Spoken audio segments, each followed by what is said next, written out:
After many years of playing ranked, I finally hit Masters. Despite being in a team and playing with them through multiple tournaments, winning a few here and there, I still have never reached this prestigious rank until today. So, I will be explaining all the games as to how I got here. Enjoy! Alright, so hopping into the first game.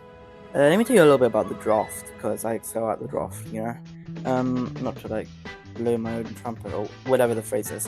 So, what happened was they went Carl first pick. We responded with a Charlie and Mo.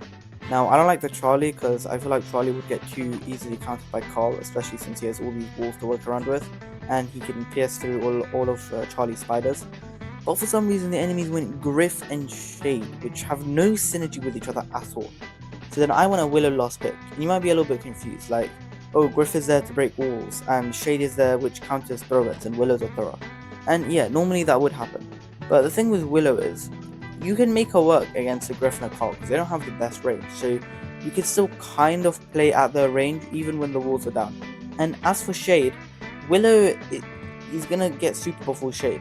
So, as long as we don't feed Shade too early on, which we probably shouldn't, because none of us like hard aggro brawlers, like tanks, assassins that are gonna try and run down Shade. We shouldn't feed him that much. So he's gonna be kind of useless this entire game. Plus, once he gets supers, Griff is just gonna have the entire map broken for no reason at all. Like he's doing it right now. And Shade is just not gonna do anything.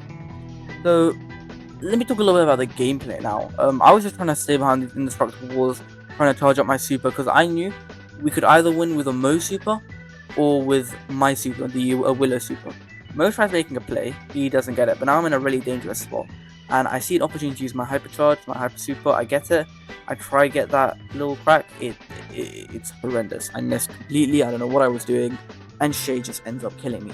Now, this is bad, but Charlie goes for a cocoon, doesn't hit it. Mo and Charlie somehow managed to kill Shay. Shay is playing horrendously this game, but we're pushing forward. Charlie gets a nice cocoon off on the call, somehow manages to get the kill.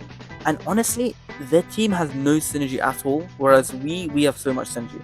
Like, their only method of goal scoring is the Shade, and we're not feeding the Shade. So, Bo goes in for like a super play, and he manages to get a goal, putting us 1-0 ahead.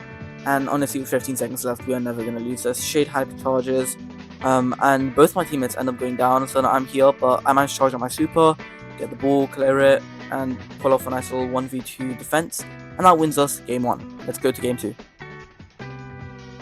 Alright, so on to game 2, and this was a little bit easier in my opinion.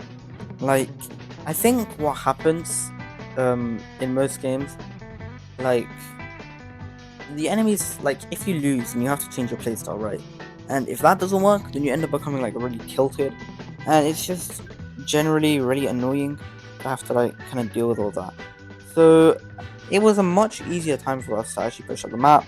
As you can see here, I'm in a very, very controlling position. I'm going crazy right now, bro. I'm just in a very good position. We're all pushed up the map, and Mo actually pushes one in, which is going to further decrease the mental of the enemy.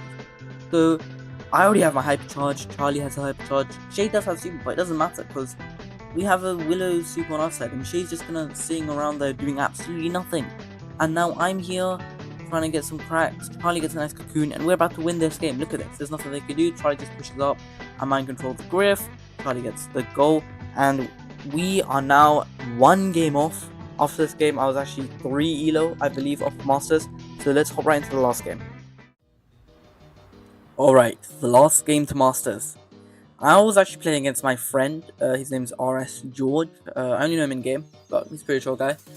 And he was duo queuing, so I'm pretty happy that I beat my friend in my last game to Masters. That's pretty nice. So this draft is pretty good. I like this draft a lot. They went for Colette first pick, which is always going to be good. Colette's like the most broken brawler in the game. And then the Charlie is the same from the last game actually, and for some reason it's Charlie again. I don't know why. I don't know why that's like Charlie so much. But we got some Charlie coming in, some nice little Charlie shenanigans. And to be honest, Charlie was playing pretty good this game. Anyways, Carl also comes in on our side, which I didn't really like. Like, Carl was the first pick for our side, so the second pick in the overall draft, and I didn't really like it. But not much you can do about your randoms, right? Now the enemy, I think they make a decent play here. They go Leon and Jean. Now of course Jean pull is brilliant, and you're about to see Carl get pulled. Yep, just feeding them stars at this point, so 4-1 behind.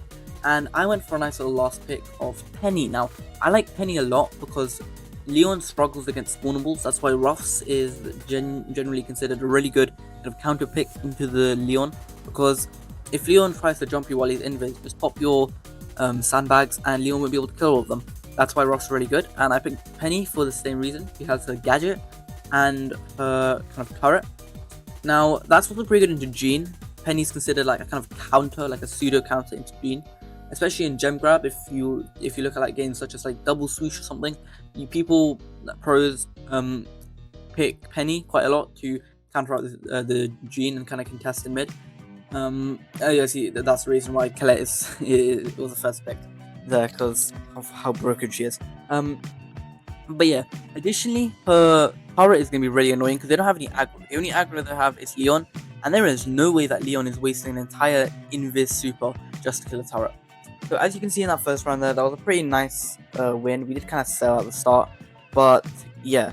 Hopping into the second game though, hopefully it's going to be more interesting. I mean, I already played it, I don't know why I said hopefully.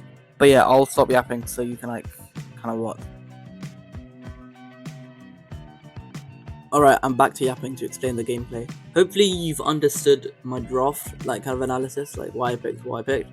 But yeah, I learned from my previous mistake last game where I got hypnotized early on by the Colette and that led to a death by me.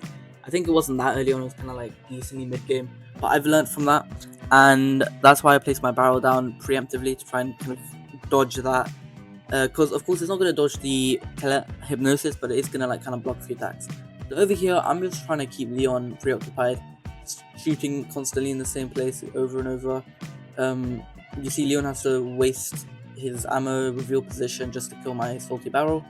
And now I think Leon's in like that top right, so I'm like shooting there. He's not in that, he reveals himself. Carl is low-key doing decent this game, but Charlie's going pretty nicely. And I don't know if you saw the kill that I had before. It was exquisite, so peak. I was carrying. I'm telling you, I was literally carrying. But yeah, Leon's invis.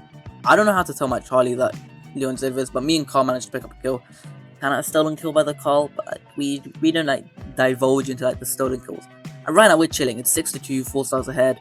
I have my salty barrel back like right now, I think. But yeah, I'm just waiting for the Leon to appear, and I'm just shooting at one specific place. He's here. As you can see there, I was standing behind my turret so that the Jean wouldn't pull me. He would only pull the turret, and now I have a hyper turret. And we're 6 stars ahead. Colette wastes her super. We're 8 stars ahead now. What are they going to do? I have a hyper turret. I'm just putting them down there, and that is game. So for everyone who believes in me of hitting masters, thank you so much. And I'll see you guys in the next one. Let's hope I can hit masters in the next season. See you guys.